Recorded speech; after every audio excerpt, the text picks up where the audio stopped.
Welcome to The Rock. We hope what you watch today inspires you. And we'd love to hear your questions and comments via Twitter at The Rock of York. You can also find us on Facebook or contact us through the website at www.rockofyork.co.uk. In the meantime, let's crack on. Online, and I thought it was really good. I really did appreciate the fact that Anth associated our view of violence and war with our past experiences of what we believe God was like. Because there's a phrase, isn't there, that often we feel that we can love who God loves and hate who God hates, and he sort of justifies our stance on things. So I thought it was good to bring it that way. So it's me tonight because Ant's got the, I don't know whether he drew the short straw or the, or what, I don't know which is easiest, to be honest. Except, Riley will be going to bed soon, so he'll probably get the better deal. I'm feeling at the moment as though I've got a lot of absolute jumbled thoughts in my head, and I'll do my best to get them out. But it's a particularly difficult subject, all of this. And Anne said, well, you chose it. I said, I didn't. I don't know how it came to be. It's just one of those things that somebody said, we ought to, what do you think about this, that, and the other? And so we try to scratch where it itches in this place. Well, we do. We try to answer the things that people are asking. So seriously, if you've got things that you want to have dealt with, please say something, and we will do our best to get down to it. So before we start, should we just ask for some help? Let's ask for some help. I don't know about you, but I don't like to say I'm old because I know that there are people in here who are older and they don't consider themselves old. So if I say I'm old, Eunice will tell me off. But I do know that as I get older, things are mattering to me more. And things that maybe is in my youth I could just brush off, I can't brush off anymore. And I don't know whether that's to do with age or whether it's to do with certain experiences in life and struggles and whatever. But I find that I'm either in this because I totally believe it and it's going to change the world, or I don't want to be in it at all. And I know that sounds a bit weird from somebody who's been in the ministry for 25 years. But I am not that indoctrinated that I couldn't walk away if I found it to be false. So that's the way I feel we should be honest in this place.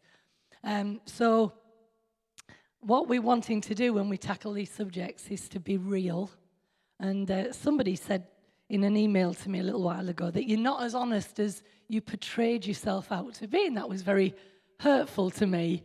Because I really did believe that we have an honesty here where we're not trying to wear a mask or pretend, even in the context of our knowledge. I don't pretend I know what I don't. And I feel that the most powerful words anybody can say nowadays is, I don't know. Because at least that's saying I'm not going to make it up, and I'm not going to try and impress you by some knowledge. I'm just going to tell you, I don't know. So anyway, I said all that to say, let's ask for some help. Because if we're really serious, like we say we are, then the Father knows our hearts and he's going to help us, isn't he? Because he said that the truth will set us free. Might make us miserable first, but let the truth set us free. And so let's just ask God to help us. Lord, I just thank you for all that you're doing in our lives and in this place. And I just ask, Father, that you will let your Holy Spirit just hover like it did in the beginning, in order that light might come out of darkness and that we might have revelation and inspiration and understanding in order to move us forward, because we believe that your kingdom is an advancing kingdom.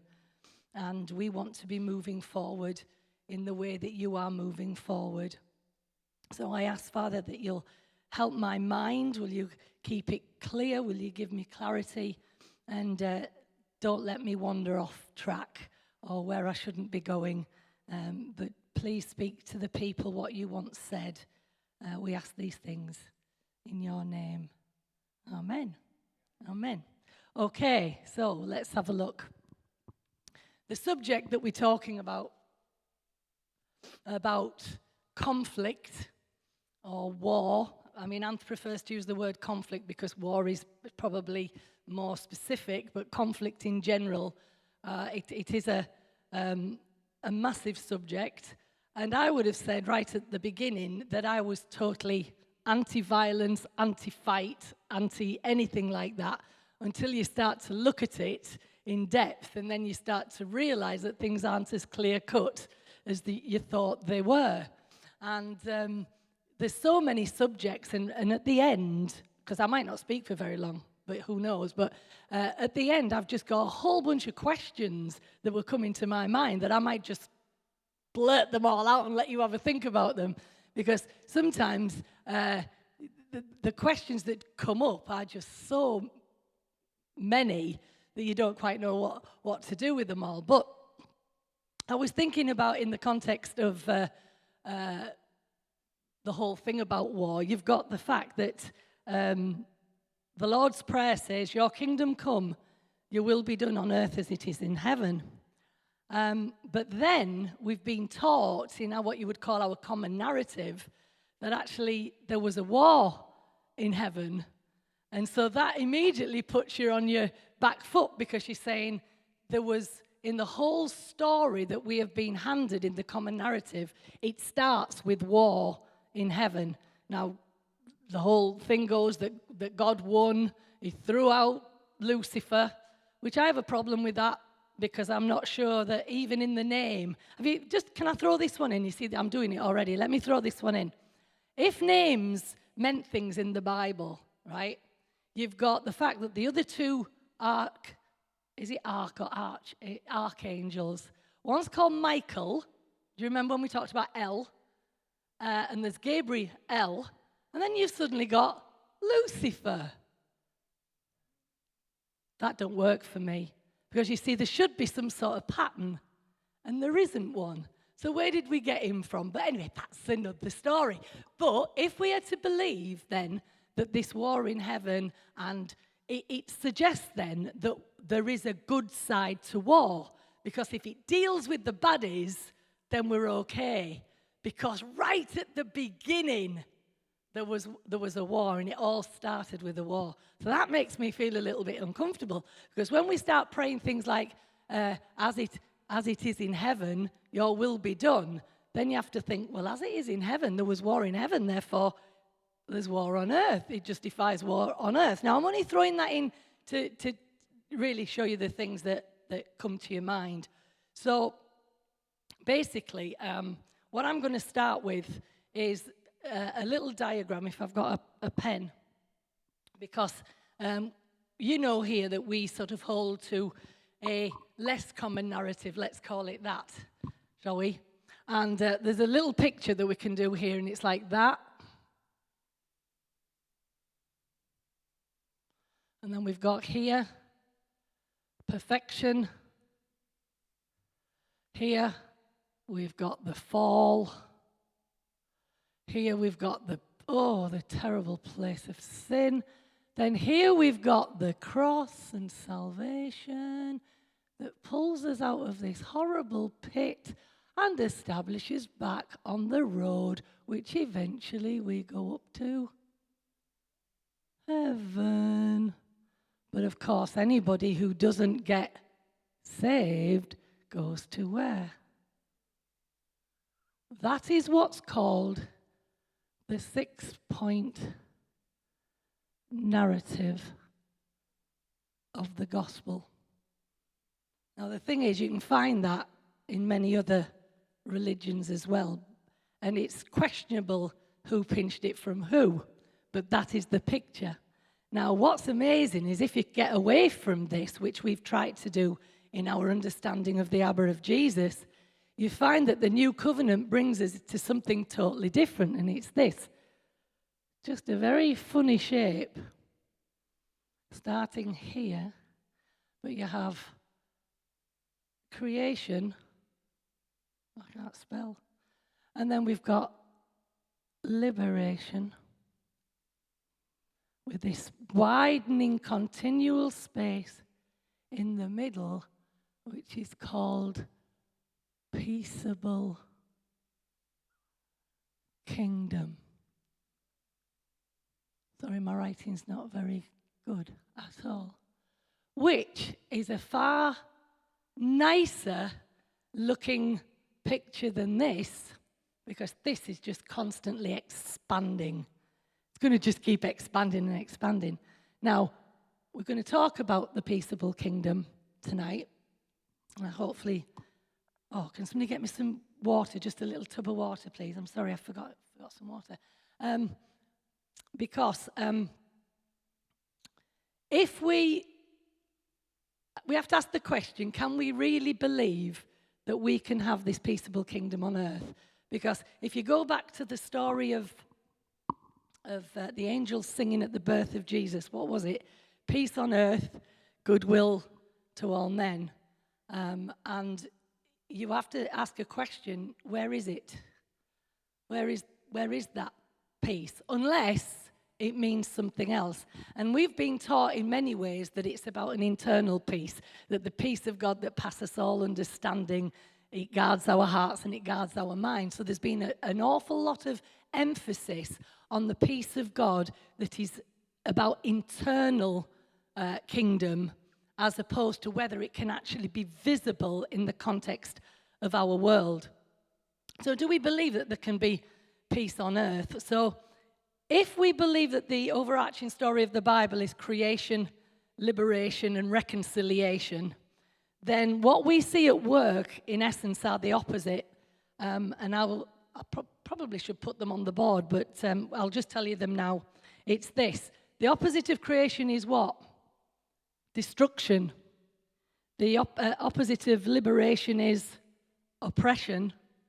And you've got the opposite of reconciliation, which is violence. And we see that without doubt in our world. And like I said, we've been taught many times. Thank you so much.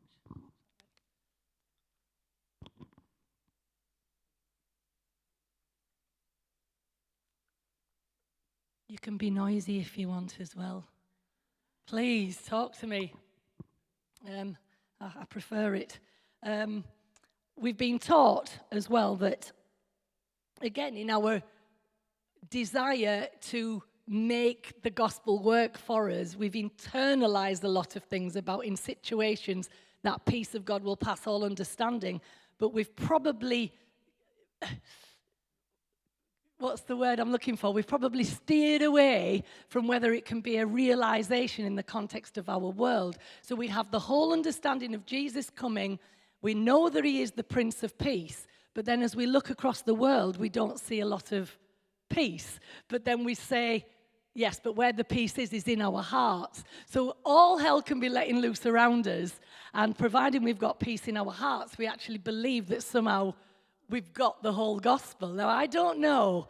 And I've been struggling today. I was having a conversation with Danny earlier, and I'm thinking, I really don't know what I believe, whether it is true. And I don't know, again, whether I'm getting older and I've seen too much sadness and too much difficulty and too many problems to actually keep that sense of, oh, yeah, come on, I'm going to believe it. Or whether I'm now thinking, I don't know. Maybe the truth is, as human beings, we need to fight to survive. And that's just the top and bottom of it. We need it to get along, which, of course, we're going to talk about in a little while. But I'm just wondering if instead of just understanding and embracing the shalom of God, which is, remember, that peace is not the absence of conflict, but it is the presence of something. And that sounds great, and I love that.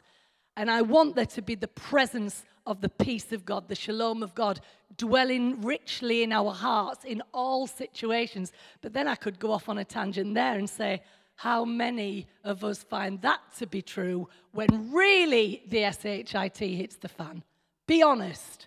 So the truth is, We don't have peace in the world, and neither do we have it in our hearts all the time. Right. Thanks, Betty, because that was probably a little bit too expansive. I know that we all have it some of the time, but we know that we don't have it all of the time. And yet, that should be our...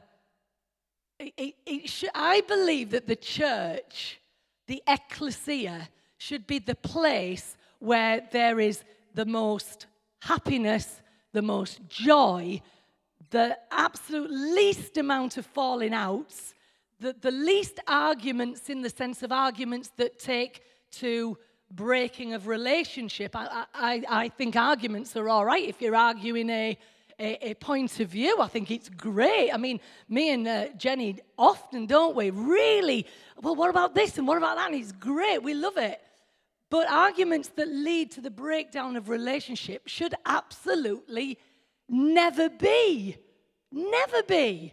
But they're so common that it's so sad. It just shouldn't be it at all. So again, that's my little tangent going off. I believe that we should not only be working to see peace in the world, but it should be the greatest thing that's not only in our hearts in situations, but amongst us. That should be the example that we're definitely setting.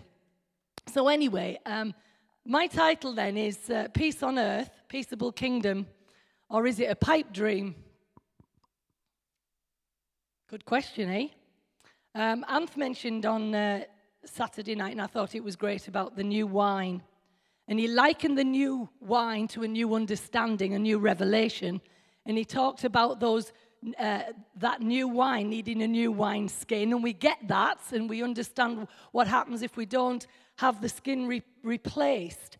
But we've had to let the old wine go. But then we also have had to let the old wines, what is called, this is a funny word, but you'll get it, and I can't think of how else to say it, but use this word. It's called eschatology. All eschatology means is end time, future idea of what's going to happen. So with getting rid of an old wine revelation, you also have to get rid of what that old wine eschatology meant. Now, what's interesting here, think about this. Do you remember when I spoke a little while ago when he did about the calendar of the Jewish festival, which was great? Do you remember what was pointed out? We start with God here, and we end with God here, but somehow in all this, other than the fact that he came to die for us, it's like he's distant and far away. Whereas in this, what you have is the actual residing of kingdom happening all the time, like in the circle, where you remember the circle was, and God was in the middle, so there was never a point where you were any further away. Do you remember that?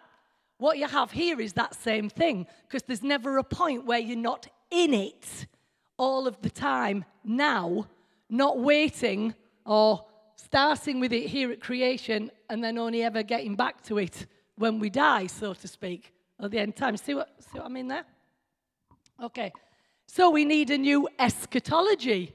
So if we say that the new covenant is the more beautiful gospel, and I'm assuming that when I use phrases like that, you have an idea what we mean, because if we had to go through it every time, it would take a long time, wouldn't it? But the more beautiful gospel, that more beautiful gospel also needs a new eschatology. Because if you're ending up with the same one for the old story, then what's changed? Seems silly. So we need a new end idea, one that inspires us, that gives us passion to do good things, because we're confident that we're actually operating in something that's already won, but we just haven't yet seen the completion of it. But we're actually participating in something that's already finished. But then there's a paradox, because without us, it isn't going to get done. Now, I know that sounds really weird, but I think that that's so awesome, because that's the partnership and the participating DNA of God, our Father, who says, you know what, I want you to be as part of this with me and help bring it in. And I remember a while back, I preached on whether we were adding to the world's pain or we're actually relieving it. And that's a good question, isn't it? With all that we do, are we adding to the world's pain or are we helping relieve it? And that's a good challenge to us all. So anyway, are we believing that there is an end time or a working towards, we're already in it, but we're not just seeing the unfolding of it fully yet, of this peaceable kingdom?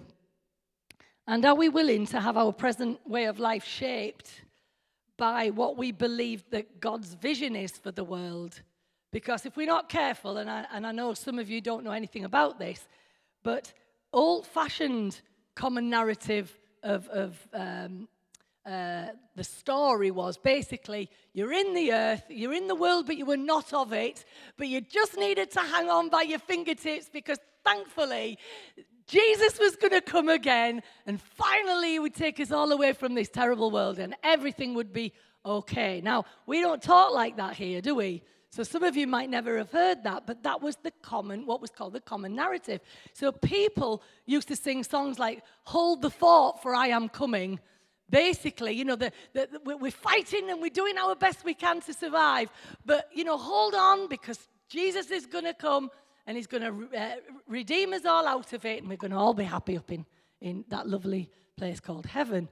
So we had what was called I forgot almost a escapism type of theology that was all about this world's a dreadful place, it's awful, and we've just got to do our best while we're here, and finally we're going to get out of it. And like I say, we don't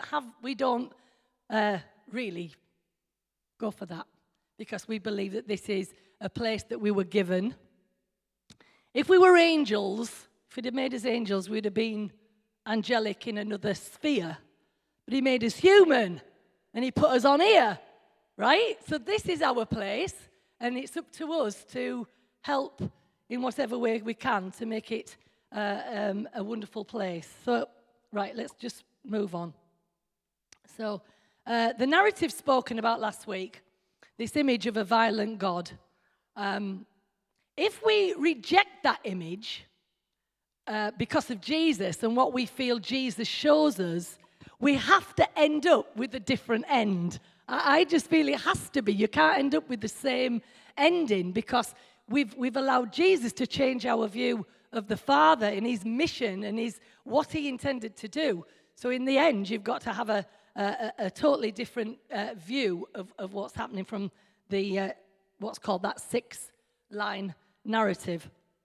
So let's talk a little bit about what most people think about the world. Well, first of all, if you look to science, they're going to tell you the world is doomed. Why are they going to tell you the world is doomed? You can tell. Climate change, oh, good one. Pollution. How about just not enough resources? We're running out of this, we're running out of that. There's not going to be this, there's not going to be that. The sun's getting hotter and, going to kill. I'm not trying to be clever, but the point I'm making is the scientists will have you believe that we are doomed, okay? Then, of course, the church doesn't make it much better because if you go with the common line, 6-line narrative, sort of at least half are doomed and the other half are not doomed. And it's one of these summer in and summer out idea. There's going to sort of be a sorting and a reckoning at the end to sort all of that out. But it's still going to be some saved and the others aren't. So there's a doom there. And then often we, like I said a few minutes ago, we resort to this what's called second coming theology to somehow give us hope that even if we can't sort things out now, it'll be sorted out then. Do you get me? And that's part of our issue as well over, and I was going to come to it later, but I'll say it now. Often people who talk about being peaceful or peaceable are only peaceable because they're waiting for this end time. So Christians all over the world will put up with things. Why? Because this second coming's going to happen. And so is that really a peace-loving person? To me, it's not. It's like saying, I am going to live at peace because I'm going to bite my lip, but it's going to be okay because those that need to get their comeuppance are going to get it at some point. So in my mind, that's not forgiving. It's not peaceable kingdom. Is this making sense? So, what does this peaceable kingdom look like? And let's see if I can... so like I said, we can either believe we have it now, or it can't happen now, or it's some future time. I believe that the new covenant, I love what we've learned over, Jeremiah 31, where it talks about, I will make a new covenant. It will not be anything like the old, and it'll be, totally different. And we've caught on to that, and we're letting that give us insight into this more beautiful gospel. So what I believe, if anything, is in here, is at least the word, it's got to become undoomed. Because I know it's a silly word, but it's a word that I sort of thought was the only word I knew what to say, really. Because if it's doom and gloom for everybody else, in the new covenant, it must be undoomed. Do you like that word? There you go, you've got undoomed. I'll give you that one. With the eventual healing, joy, liberation, and whatever it is that's God's vision for the world, being a visible reality, but we will have taken part in it as well. We'll have participated in it. Now, what's interesting about that, the word participation, if you remember the story of Jonah, I think that's a wonderful picture of an Old Testament opportunity from God for somebody to participate in creating the undooming of a place, Nineveh. Sorry, I'm struggling to look over this side because of that light, so I really apologize. The light's just a bit bright. So the undooming, God said to Jonah, get up and go. And what did he do? He didn't want to participate. Why didn't he want to participate? Let's just call it what it is. He felt Nineveh deserved everything that was coming to them. And I would like at this point to say often, and I said it at the beginning, we're often more likely to be pro-war or pro-violence or pro-whatever because we feel that the people involved are only getting what they deserve. And that makes it far easier, doesn't it, to actually not necessarily participate in the doing, but sit and do nothing. And that's what we have with Jonah. He actually gets on a ship and goes totally the other way. Now, whether the story of the whale is symbolic, I really don't care. But for me, it's a picture of there being a provision, which is grace again. There was provision for even while Jonah is sat in the belly of that great big fish, there was an opportunity for him to have a rethink. And then, of course, he spat out onto the land. He does what he's supposed to do. And then he goes and preaches. He participates. Nineveh is saved. And then what happens? He goes and sits under a bush and he sulks, which I just found that brilliant because you've got God working with him to participate in the undooming of Nineveh, and he wasn't happy about that. And I would like at this point to say, just throw out a bit of a challenge to us all. Let's not be unwilling to participate in the undooming of stuff. We'll get to it a little bit later about being peacemakers. What does that mean? I believe that being peacemakers means we participate actively in the undooming of things, or the reconciling of things, or the helping in things. Let's not sit on the sideline and sulk because we say, well, they brought it on themselves or whatever. Do you get what I mean? Let's actively work, just like God was actively working with Nineveh to undoom them. I love that. Okay, moving on. All right, so here's the point. Here's the question that I want to ask. Can there be a state of harmony in this world, in the here and now, among all creatures. I didn't just say human beings, I said creatures. Because that's the thought as well, because if we're talking, when I get to it in a minute, you'll see that animals are involved here as well. Because it's one thing to say people live at peace with each other, but can all creation live at peace and work in harmony together?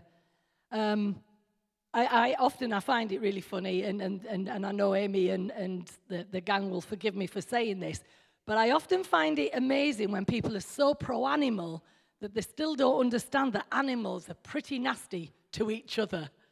Really, they'll not think anything. You know, the lion's going to get that reindeer or whatever it is. It's not a reindeer. What would you call them? A gazelle or whatever. It doesn't think to itself, do you know what? I ought to live and let live. I'll just lay here and live.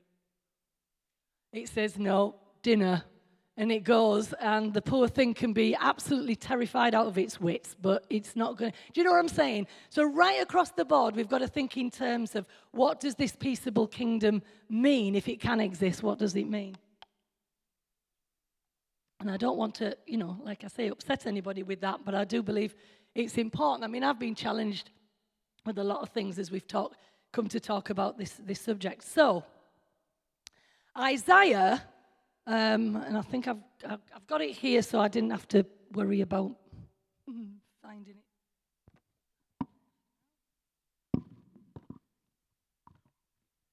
Talks in Isaiah 2, verse 4. You can put it up if you like, and then after that we're going to Isaiah 11, 6-9.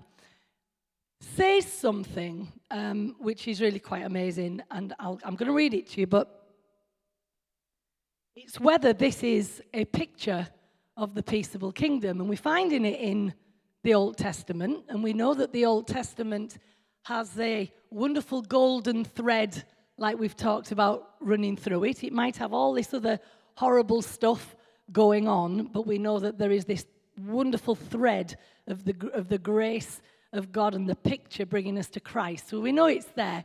We also know that Isaiah was a pretty awesome prophet, and he said some amazing things. And we know that he prophesied, for unto us a child is born. I mean, he had no idea about this child that was going to be born. He was prophesying it many hundreds of years before it happened. And he also, I'm trying to think what else he said. What was the other thing that he said? Oh, then he talked about he was wounded for our transgressions. He was bruised for our iniquity. We did esteem him smitten of God, but it was for us. And he went into this incredible prophecy about what was going to happen to Jesus. So we know that there is something about his gift that can be trusted, but then we have to ask the question, when is this supposedly going to happen? You know, is it now? Is it then? Is it future? Is it whatever? So let me just read no, it's not going up there, so it doesn't matter. Isaiah 2, verse 4 says this: they will beat their swords into plowshares and their spears into pruning hooks. Nations will not take up sword against nation, nor will they train for war anymore. That is an absolute statement of peace, right? And then if we go to Isaiah 11, 6, 9, this is incredible. The wolf will live with the lamb. The leopard will lie down with the goat. The calf and the lion and the yearling together, and a little child will lead them. That's fantastic. Whoa. The cow will feed with the bear. Their young will lie down together, and the lion will eat straw like the ox. Infants will play near the hole of the cobra. Young children will put their hands into a viper's nest. They will neither harm nor destroy on all my holy mountain, for the earth will be filled with the knowledge of the Lord as the waters cover the sea. Now, I think that sounds pretty amazing, and it almost sounds too good to be true. Now, we have to talk about when this was being written, what was happening. The Israelites had been in captivity for a long, long time, and you can imagine they were incredibly depressed for want of a better word. They had seen everything of their past destroyed by conquering armies, and yet in it they had a vision of what could be. Now, it's easy to say, well, yeah, you can be that, especially the first bit about they will beat their swords into plowshares, if you become the conquering army. Because if you then rise up and get your army together and then go and conquer everybody, and you become the dominating one, which if you look in the Old Testament, there was a lot of that desire, wasn't there, about God telling them, kill every village you pass through. Now you're free. Go and kill them all. Don't spare any child or whatever. Again, we've covered that as to whether that's what they thought God had said or whether God actually said it, and I'm not going into that tonight. But what I'm trying to get at is when you have been abused and enslaved for so long, there can be that fighting attitude that you come out with wanting to dominate back. So what I'm saying is that it's easy to say we'll beat our swords into plowshares once we've overcome all our enemies. It's not so easy to beat them into plowshares when you're just coming out of captivity and you're in the middle and you haven't got any land and you're sitting ducks for everybody, which brings us then to the question of, is that the point? Is that the point that we meant to beat our weapons or not even have any weapons, but we only ever have that which is productive for life wherever we go? That's a good point, isn't it? Because I remember having conversations many years ago over some of the conflicts in Ireland, and it was always that, well, somebody has got to start the process of saying, I won't do this. Because I remember there was an awful time, nearly every year, you could guarantee that when it was the march of one group that used to come down the streets, you would guarantee that there'd be trouble. So I would say, well, why don't they just not march? And it was like, we're going to march. We've done it every year for the last however many 100 years. It's our right. We're going to do it. Wouldn't it have been wonderful if they said, we're never going to march again? Because all that's doing is rubbing it in your faces how we conquered. Do you get it? And somebody's got to be willing to say, that's past. That was then, but we're not doing it. And it's right. Don't just make this about international and whatever. It's with us as people. Somebody's got to say, not doing that no more. It might have been what we did in the past, but we're not going to do that anymore. So where am I? Right, so this was the dream that they held on to in their captivity, the belief that a peaceable kingdom was there to be had. Or, this is the next thing, is it something that was being prophesied by Isaiah of what was coming, right, that we haven't seen yet? Or it could have been in the context of what came with the birth of Christ, because remember he talked about for unto us a child is born, etc., etc. Is this what he's talking about? Or, like we've talked about already, is it purely a future thing that is still to happen in what is often termed the second coming of Christ? Now, I loved it when Joel talked on Revelation, because he brought it so wonderfully into this whole idea that a lot of what people have taken into be what's called second coming and end time theology is stuff that's already happened. Now, we talked about the terms, a preterist means everything's already happened. So everything that's been prophesied, whether it be Old Testament, New Testament, it's already taken place. Or there's the term partial preterist, which means that you look at some of the things that are written, like maybe what's been written in Isaiah, and you say, no, that hasn't happened yet, but some has. And then there are people who don't believe anything has happened at all, and it's all going to happen at the end time. This, whenever. And if you think about it, we're already how many thousand years since Christ? 2. thank you. It wasn't a trick question.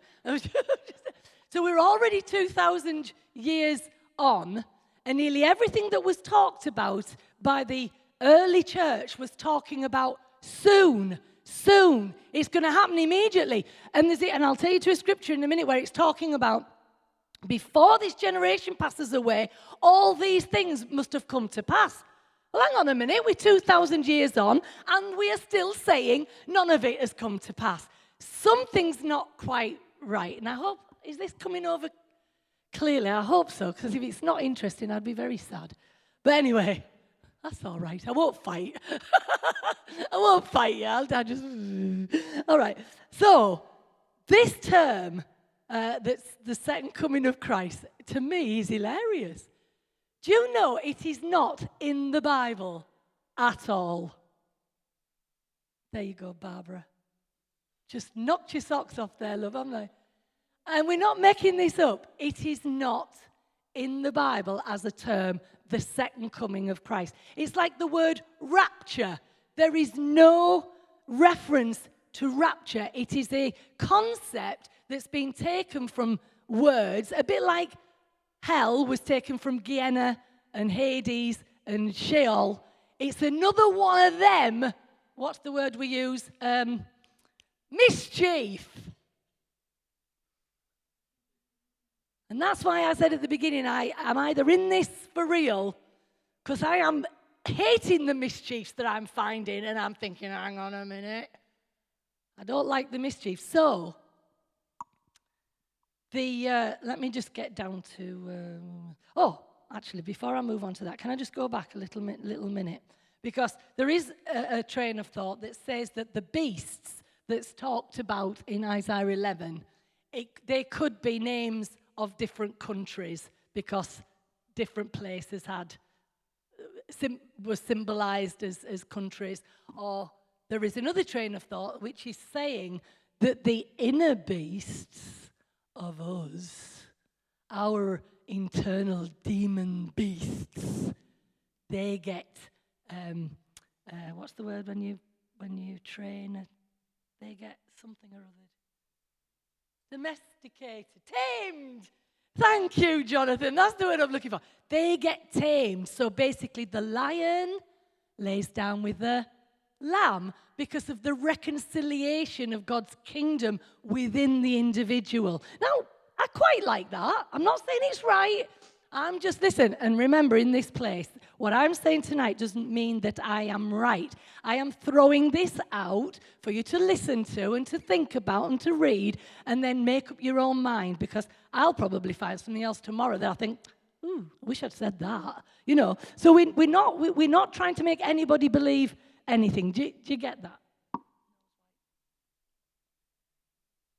Okay, so it's about, at the end of the day, not denying our real natures, what's inside of us, but being willing to allow the two to be together and be real in that sense. Anyway, moving on. So, right. Where's me thing that I need to put here? Okay, so what this idea is then, that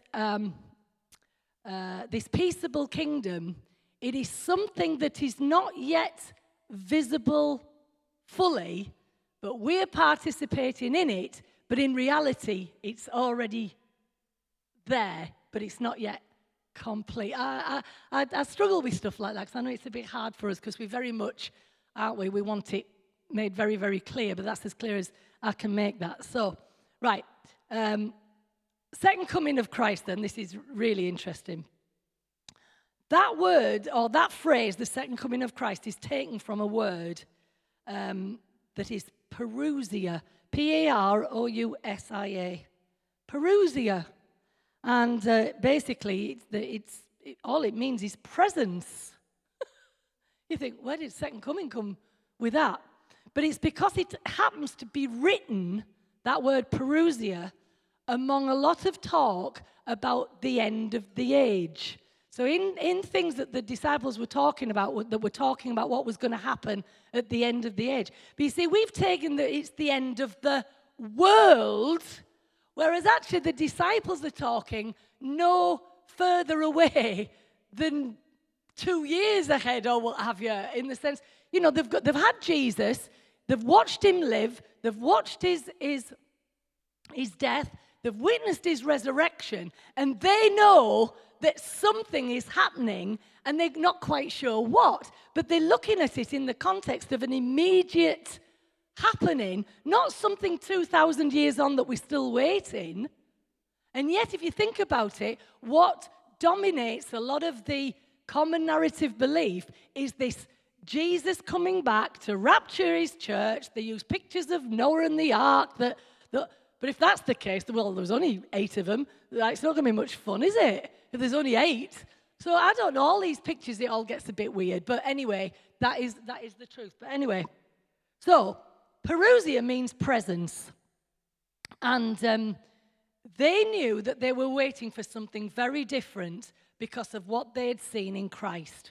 So they were waiting for the coming, the presence. Do you get it? The coming, it's the presence. And actually, the word par, it's just next to, rousia means absent. So what it's really meaning is not absent. It's one of those really silly sort of words. But basically, they were waiting for the presence to return, him having gone, and with what had been said, they were waiting for his imminent return. So the question is, did he return? So it's all very interesting, isn't it? So anyway, it was going to be it was going to happen in the immediate future. And what was going to happen, it was going to be a new age in human history. Something was very, very different because of this. And this was what they were talking about, something very different. And it was, in their minds, it was something within the people, within the generation. It was the presence of Christ being within them to continue to outwork what Christ had begun. That was it. So the second coming, in essence, was their understanding that the presence was within them to carry on the work that he'd already begun. That's the second coming. Do you get it? The second coming. That's now. Well, I hope I've made that clear, because I know it's a bit odd when we're talking about words like that. But anyway, this would be an age, and think about it. Remember that we're talking about disciples that had been part of the old covenant, the old regime. They knew the old regime, but it was going to be an age of spirit and grace rather than law-keeping and law. God's presence was going to be in people formed from all cultures, because if you think about it, you've got the story of the Ethiopian eunuch, you've got the Syrophoenician woman, you've got all these various people who would have been considered out. Suddenly, something's happening. Remember, the presence of God was only with the Israelites, but even the Israelites had to be of a particular pure descent, so it was very exclusive, and it wasn't open to anybody. But what was happening here was this presence is not going to be restricted to a temple. It wasn't going to be restricted to a people. It was going to be, what did the phrase say in there? It's going to be, the Spirit of the Lord would be all over the earth like the waters covered the sea. So it was something that it was all consuming right across the board. And it would be an age of love as an identifier of the people of God, rather than what was their mark. It was circumcision, wasn't it? So circumcision was the mark, and instead it was going to be the mark of love. And it would be the end of the old regime as they knew it, especially the regime that symbolized the atonement. And if you remember, the atonement was to do always with sacrifice, but all of a sudden that was brought to an end. So this new age had come with the birth, life, death, and resurrection of Jesus. But the waiting, why were they waiting? They were waiting for something to happen, because they were still in the ending of one thing and the coming of the new. So when did the new come? Now, it sounds a bit odd, but it came actually in the most horrendous circumstance. And I struggle with this a little bit, because you think, well, why would that presence come like this? But it came when the Romans came into Jerusalem at AD 70 and literally destroyed the temple. Now you think, oh, that's awful, that's warish, that's not good. But then this is why we talk about, can it be good? Because in essence, the tearing down of the temple, it meant that there was no attachment anymore to the old, because they couldn't just go and sacrifice their animals anywhere. It had to be there. So with the destruction of the temple, it was like the end. The end has come. But it was a beginning. But what was the beginning of? It was the beginning of the age of what could be called the peaceable kingdom. Now, you're saying, how? Because we've still got problems going on. But when the angels were saying, peace on earth, goodwill towards men, is it possible that the peace that was being talked about was the peace with God, rather than the peace that was going to have to come through sacrifice and all the ritual? That peace was coming to earth, to all men, because all of this stuff was going to be abolished. Death and resurrection. One thing dies, something else comes up. Is this making sense or not? So, we can then say then that if we're saying that the peaceable kingdom only comes with the second coming, have we had the second coming? Some people say no, because they're preterists. It's up to you whether you think it's come or not. But what was being said was the sacrificial system has ended. The priesthood was totally disbanded in the context of what it was at that time. And the old era came to an end. And what we have in the book of Hebrews, it talks about them. We are a holy nation, a royal priesthood belonging to God. Was that being talked? Was that just about the Hebrews? No, it was actually saying this is now what's happening to everybody who wants to be included, because it's not just exclusive to one group anymore. So, where are we? Right. Yeah, for me, see, I'm thinking, yes, all of a sudden you've got peace on earth in the context that the earth is no longer crying out, groaning for the manifestation of the sons of God. Because the sons of God have now risen up to say, this is who we are. We don't need sacrifice. We don't need any of that. All we have to understand is what Christ has won for us in his birth, his life, his death, and his resurrection. So, you might say, yeah, but we still haven't got peace on earth. But if we then talk about the fact that peace is all right? That peace is all right. If we are to participate in the peaceable kingdom, then we have to say then there is a partnership between what God is doing and what we are doing. Now, this is where it gets quite interesting, because it is a very complex thing, isn't it? Are we willing to play our part in the process? Now, I know I've been challenged on this, because when I think about so many things that I've taken for granted over my life, just have, and I've not really given it any thought, and I'm thinking, yeah, I didn't really participate in the peaceable kingdom there, and I wish I had, because I just look back at my own life, and maybe, I can think, well, I haven't made that many mistakes, but the ones I made were pretty good, pretty corkers, but that's not the point, is it? What I'm trying to say is, within us all, there is something that has that propensity for either the peaceable kingdom or we add to the world's pain, don't we? And why is that? It's because at the end of the day, we're conflicting over who we are. We conflict over what we have.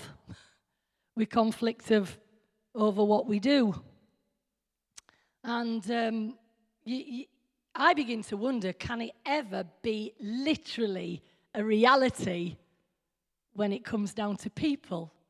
And you think, oh, I want it so much to be. I want there to be this peaceable king. I want it to be, no, I said that wrong. I believe it exists. I just believe we're not seeing the manifestation of it quick enough because we don't participate enough. Does that make sense? So if we all, like we said a while ago, put down the sword and beat it into plowshares, then we'd probably have more food for the world and help that. But of course, who's in charge of all that? I mean, that all gets really weird, doesn't it? I mean, have you ever stopped to think about any of these questions? I just think, I was saying to Danny, okay, we all become vegetarians. Great, animals are sorted. But then what happens to all the animals? Where do they go? Do they just wander free around the world?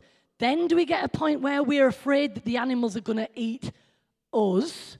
And who's going to sort that out? And it really becomes quite scary. And then I think to myself, okay, but what about the farmers who their livelihood came from the cows and the milk? And we say, you can't do that anymore. So they're just all going to wander off into the hills and do all this. It's going to be fun because there's going to be millions of them everywhere. And then somebody's going to say, we need a cull. And then somebody will shout, no, we can't do that. That would be terrible. But what we're going to do about all these animals? And then somebody then says, but it's okay because now we're not eating animals anymore. What we're going to do is have the greatest greengrocer business in the world. It's going to be absolutely amazing. But then the point is, because you're only eating vegetables, the greengrocers corner the market and they start charging such high prices that none of us can afford it. And especially those poor people who before couldn't afford meat, they had the cheaper vegetables. They've now got to afford the more expensive vegetables. Now that's just Chris Chapman's brain going nuts. And you can challenge me, you can tell me I'm wrong, and I'm fine with that. It's just how my mind works. And all the time I'm thinking in terms of, okay, right, we get everybody to not believe the same thing in the context of all being, quote, Christian. Do you know what I mean? We'll say, all religions are fine. We'll just accept all religions until you're in a situation where you're against, let's say, and I'm sorry this is going on the tape, but it's the other things that I was thinking of, until you get a baby girl who they want to genitally mutilate, and I'm saying, no, we're not having that, and then they want to do it, and then I have to fight to protect this little baby that I don't want to see mutilated. Why? Yeah, but they believe that that's their religion, and that's what they do in order to honor God. You get me? So we're then saying, but that's not love. Because we would say, love's the universal policy that'll make everything all right. But what's love to me isn't love to somebody else. And so it all gets absolutely woo! And then so you think to yourself, can this ever happen? Whoa. It's a good one though, isn't it? Do you want some more? See, we're very, very selfish as well. Because, you only have to go back 60 years. I'm probably getting that wrong. But you've got the whole thing of the communist society who decided they came up with a great idea. This is what we do. We make everybody equal. We give everybody the same pay. You all live in the same size houses. You all have the same size car. You have the same holiday every week and you go to the same place. And you have that sort of idea that that'll make everybody sort of happy and get along. What was happening at that time? It was the Cold War. They had the bombs that they're ready to press the button. Do you remember all of that? In this socially equal country, they were the ones that were terrified. Remember, it was the Cold War at the time. So I just think to myself, heck, what do you do about all of this? I can't remember why I said that. Why did I mention that? about socialism. Oh, and then, of course, you've not got that everybody is equal because some are more equal than others. And you get the wonderful story of Animal Farm, how it all goes messed up. Why? Because you then get people who are saying, yes, but I'm taking more responsibility on myself than others, so I deserve more than others. I need a bigger car, a bigger house, blah, blah, blah. So when I said a minute ago about how do conflicts come about, because it's over who we are, over what we have, and conflicts over what we do. It's so simple, but how do we deal with that? And I said right at the beginning that as Christ followers who follow in the way, I believe that at least we should be doing our best to try and work that out. That's why, in essence, nobody should be without anything in this place, should there? We should be trying. But then on the other hand, it's not as simple as that. Not as simple as that at all. Because when we get down to it, my priorities are different than somebody else's priorities. You know what I'm saying? So we like to spend our money on different things. And so we'd say, yes, but you're spending that money on something very, very silly. That's not good for you. Yes, but it's what I want to do. Do you get what I mean? So you suddenly get all this diversity. Wow. And that's what God sort of intended, isn't it? Diversity, individuality, and all this. It's just that we can't not fight over it. Have you thought about that? Wouldn't it be lovely if we can just not fight over it? Then, of course, we have the whole thing about discontentment. Always feeling that there's more out there. Our sense of, again, who we are.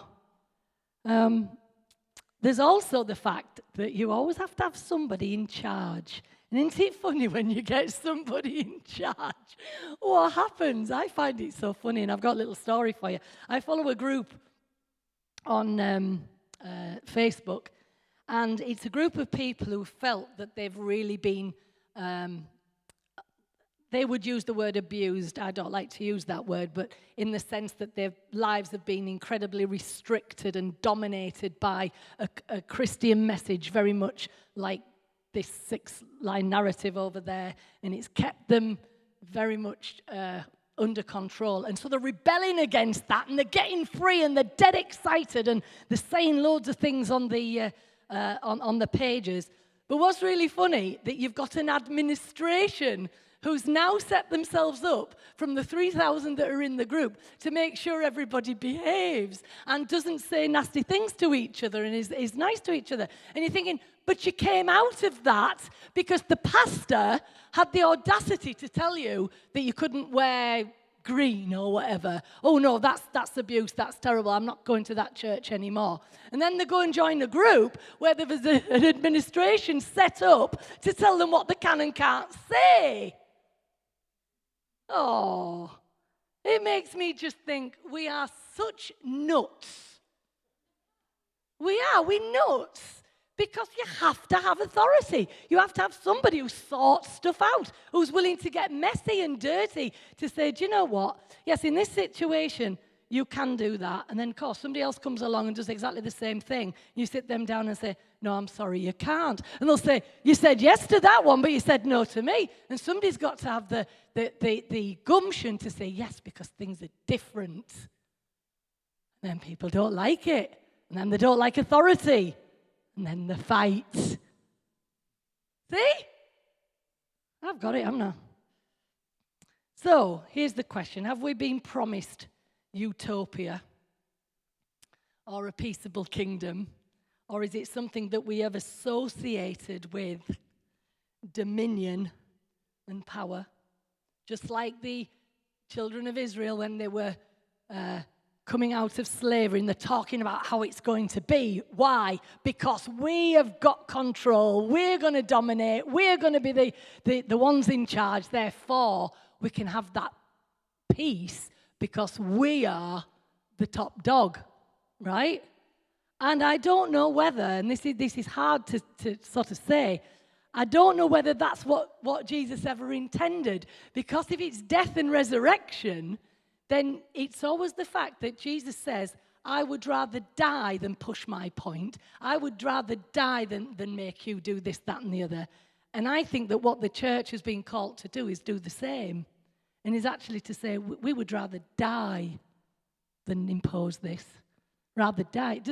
Is that making sense? I hope it is anyway.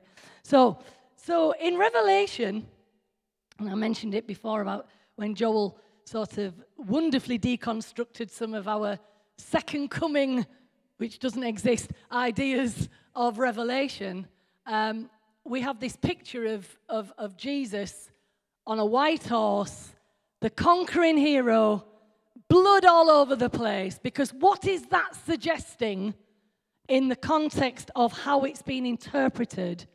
But the fact that what Jesus didn't do when he was on the earth, he's going to do at the end. So he's only laid down his sword temporarily, but boy, is he going to put stuff right at the end. Now, that's what it looks like, you see, because he's coming to conquer. And it sounds great unless we recognize that the conquering's already been done. How? Anth mentioned it when he read that on Saturday night. It's power that comes from powerlessness.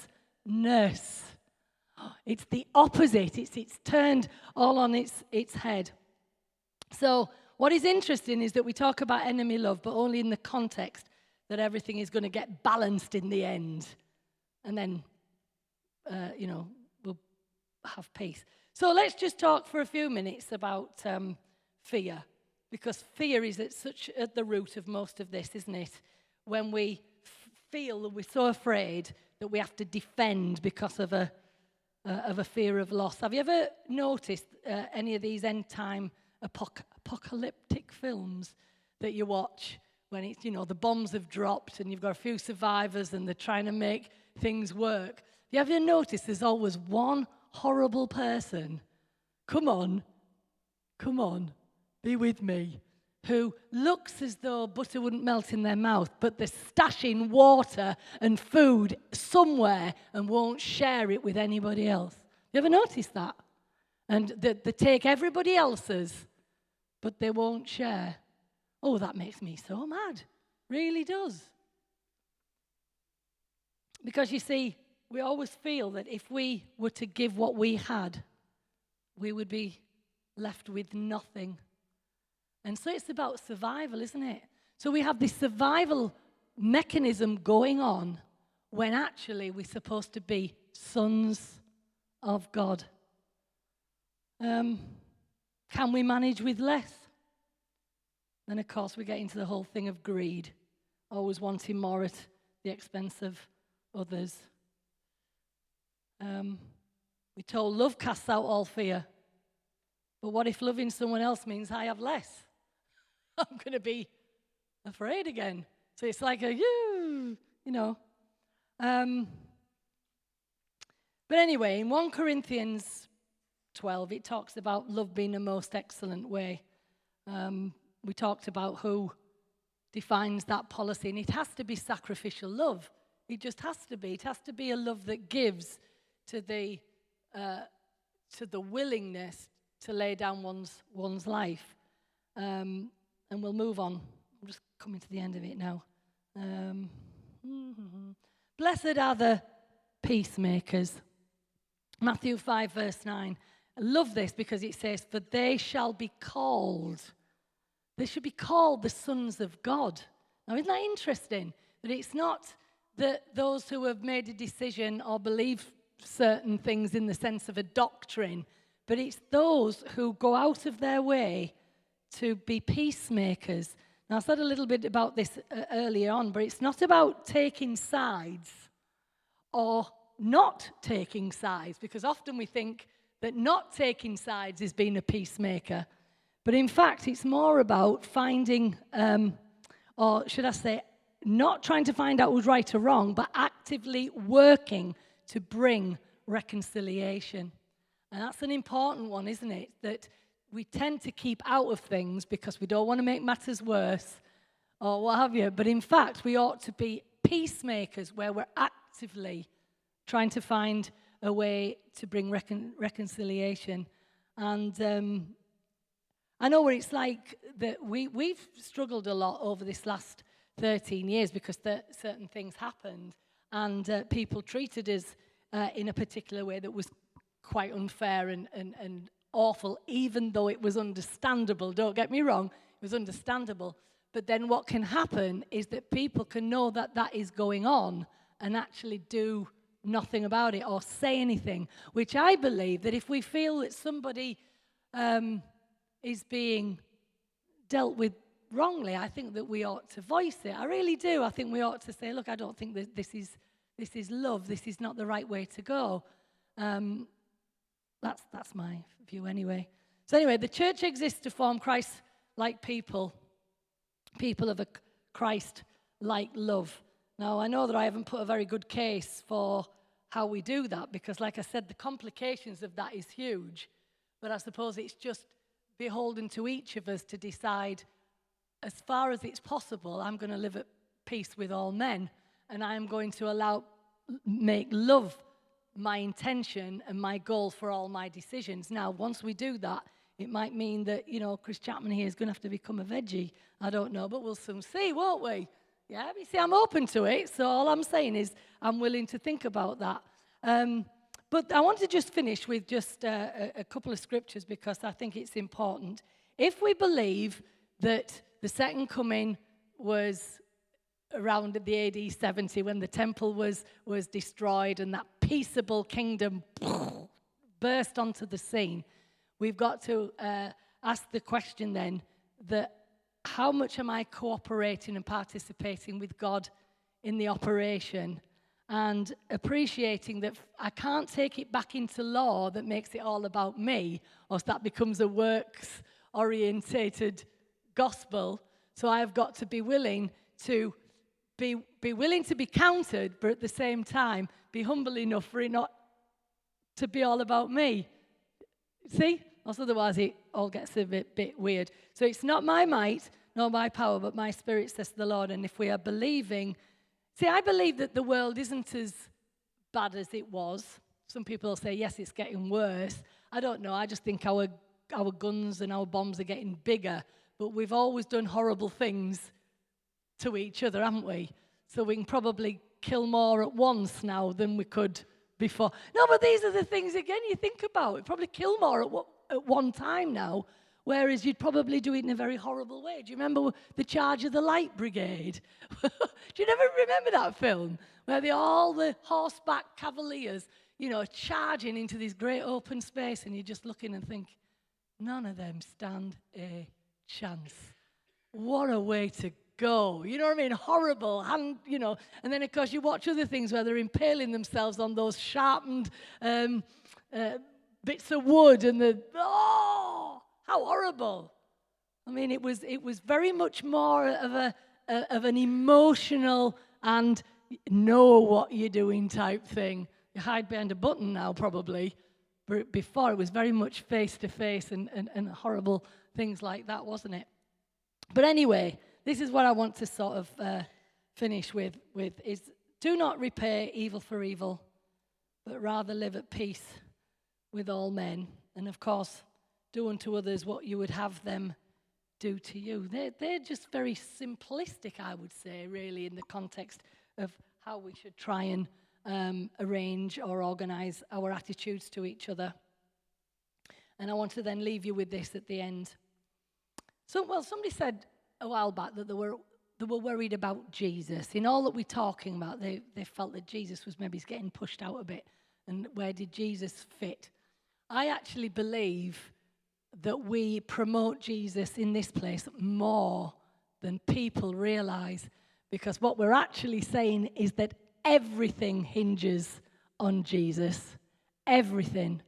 And whether people know it or don't know it, whether they believe it or they don't believe it, it still hinges all on Jesus, which is actually giving Jesus far more credit, far more, what's the word I'm looking for? I don't know, so I won't say it. That people who then say, but it's this and it's that and the other, we're actually saying what God has done through Christ for all men, for all time, is absolutely amazing. And that's why we have come away from that and come more to this, because we're actually saying what Christ did in wherever is more than that. Do you see what I mean? It's more than that. And that's why I think I can try and find the faith to believe for this peaceable kingdom in my time and in my lifetime. So I'll leave this scripture with you, and then we're done. Hebrews 2 verse 8. It talks about everything being put under Jesus' feet. And it talks about him putting everything under him. God left nothing that is not subject to him. Yet at present, we do not see everything subject to him, but we see Jesus. And that's why I wanted to end with this by saying that we big him up more than some people recognize. We see Jesus. And we'll miss that next bit out because it doesn't really matter. But it says, crowned with glory and honor because he suffered death, so that by the grace of God he might taste death. For who? Everyone. Everyone. So I believe that Jesus is the hinge without a shadow of a doubt. So just to close, I am going to see where my life needs to have a little bit of hoeing with regards to my belief about the peaceable kingdom and what my responsibilities are and how I can participate better in my little world to make it what we said there. We don't see at this time everything subject to him, but remember what it said, everything is subject to him. It's just that as yet we don't see it, but what we do see is Jesus. And that's where we're going to end it. So there you go, I'm done.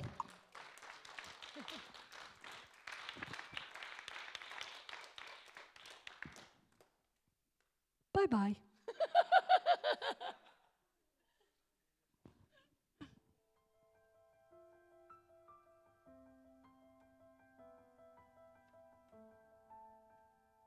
There are days of